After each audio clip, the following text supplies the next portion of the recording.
inviting me to join such a distinguished panel.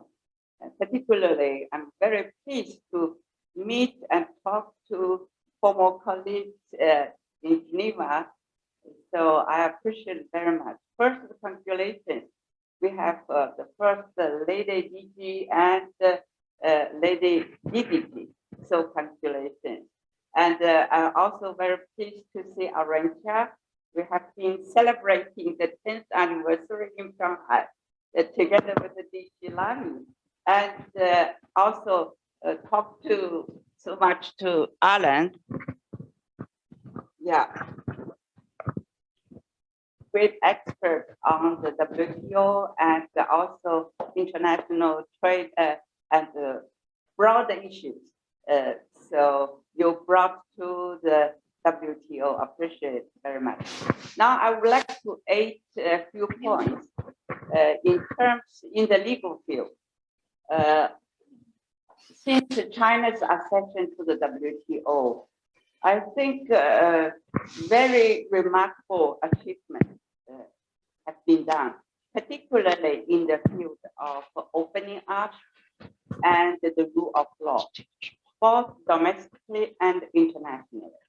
I would like to first mention in the unconditional MFN, the most favored nation treatment, non-discrimination, the milestone provision of the WTO. And it's also improved the relationship between China and other international counterparts. Particularly, the US-China established the normal trade relations. That's very important for non-discriminatory treatment.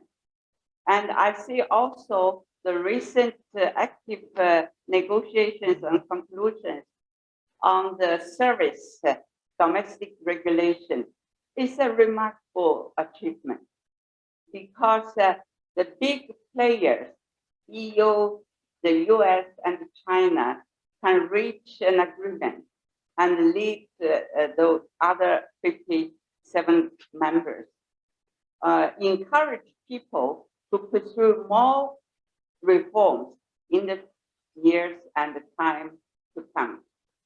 In terms of opening up China's contribution, particularly China still undertaking very strict boundaries, lower than other partners, other members of the WTO.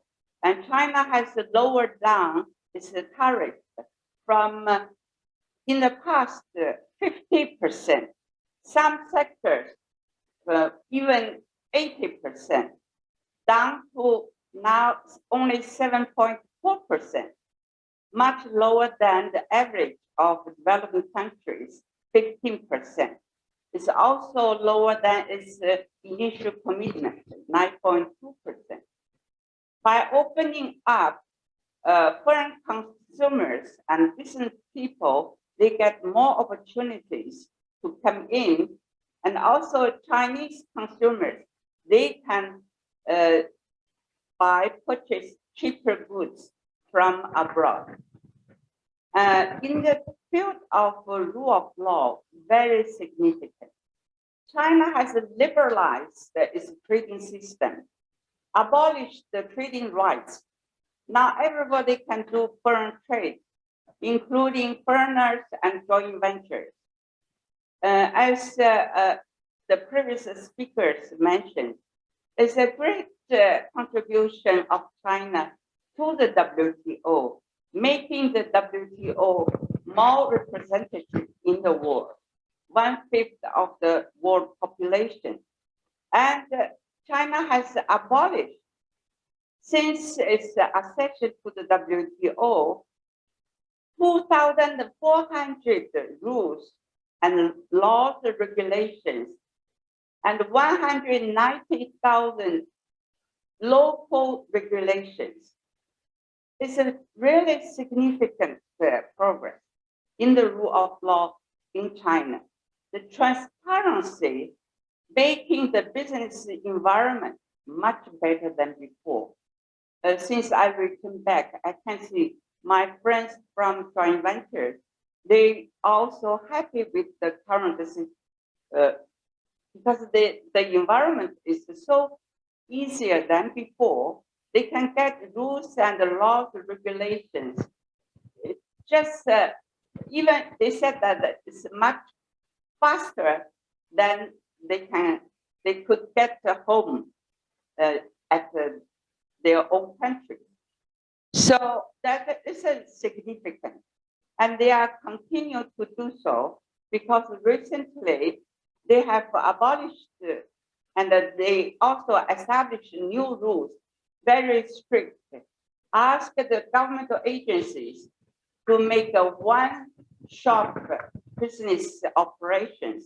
It means in the old days, they need to take 1 week, even 1 month to register their business. Now just in few hours. So the online digital economy, they are very helpful. Even in the port system, I would like to invite you to visit the Chinese port from the local ports to the Supreme People's Court. If you just touch the button, you can see the hearings at any place of China. So openness, transparency is very, very important, not only for foreigners to facilitate foreign investment, but also for domestic people. And I would like to aid also the intellectual property rights. I have at Tsinghua University, I'm still teaching as a chair professor intellectual property. You all know that in the last 30 years, I concentrate my time for intellectual property. I'm very confident to say now China's intellectual property rights protection, including patents, copyrights, and trademarks, already exceeding TRIPS requirements. So even they are still improving the enforcement after the talk between China and the US, and also after the negotiations between China and the EU on the trademarks. So I think local people and international experts, they're all happy with the current improvement, upgrading. And China has already established local courts and the Supreme People's Court intellectual property tribunal. So that's the foreigners, they are very happy. They said that at home, they do not have such convenience, such level of protection. And I would like to aid also in terms of dispute settlement. Peaceful solution of dispute is one of the principles of international law and United Nations charters. And China participated actively in all the dispute settlements in the WTO as complainant. China brought 22 cases. As respondent, China also argued and joined 47 cases. As a third party, China joined 190 cases. I think that not only for the clarification of the provisions of the covered agreements, but also to train, to upgrade the skills and the knowledge of international law and WTO rules. And particularly, I would mention that China's enforcement of WTO dispute settlement decisions is perfect. As former DG Lamy said, it's A+. From the appellate body, I witnessed by myself and my former colleagues that China has enforced all those decisions. Even for the case of intellectual property copyrights, China has amended through the People's Congress, the highest legislative body of China, is a copyright law, Article 4, based on the panel report decision. So it's unprecedented in China, the rule of law history. Even in the world, so in the legal circle, highly appreciated by other people, honored its international commitment, Pacta sunt servanda. In concluding my remarks, I would like to call that the resumption of the appellate body should be as soon as possible.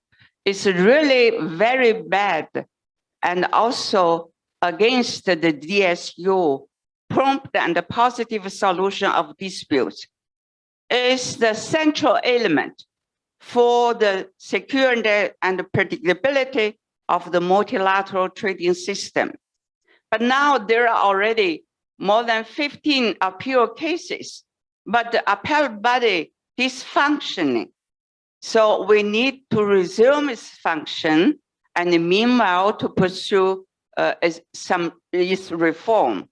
For instance, the report's too long and the time too long. So overall, I think that those issues through DSP, through joint efforts of all members, 164 members work together, I'm confident they can overcome those mostly technical issues. I think for the dispute settlement, it's a public good, as I mentioned at Harvard University, and also appreciated by my colleagues there, that the dispute settlement should be correct and concise, clear, and the conclusions of fairness and justice. And they should be also coherent and consistent. The award should be enforced. That should be a good dispute settlement, make the system more efficient.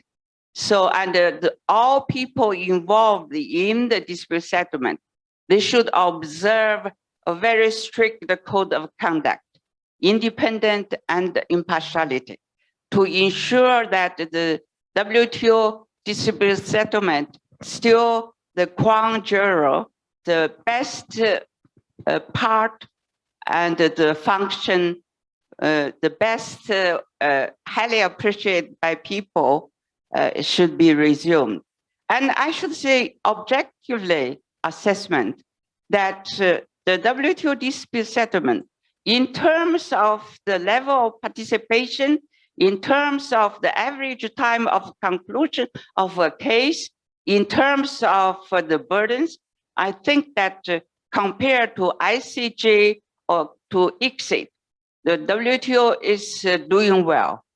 And maintaining the two-tier system to have a correction of legal errors is very important. Even Ancestral Working Group 3, they have made a conclusion that for this dispute involve a government or sovereignty, they need an appeal system to correct legal errors for the first instances and arbitral tribunals decisions. So I'm confident that with so many capable men and women in the WTO, particularly with 164 members, this is a member-driven institution. So if we work together with a political will and join hands in hands, I think that we can keep the momentum as we prepare for the MC12. Unfortunately, it's postponed, but for those outstanding issues, we can overcome. I hope that during my next time to revisit the WTO, the appellate body can function well, smoothly. Thank you.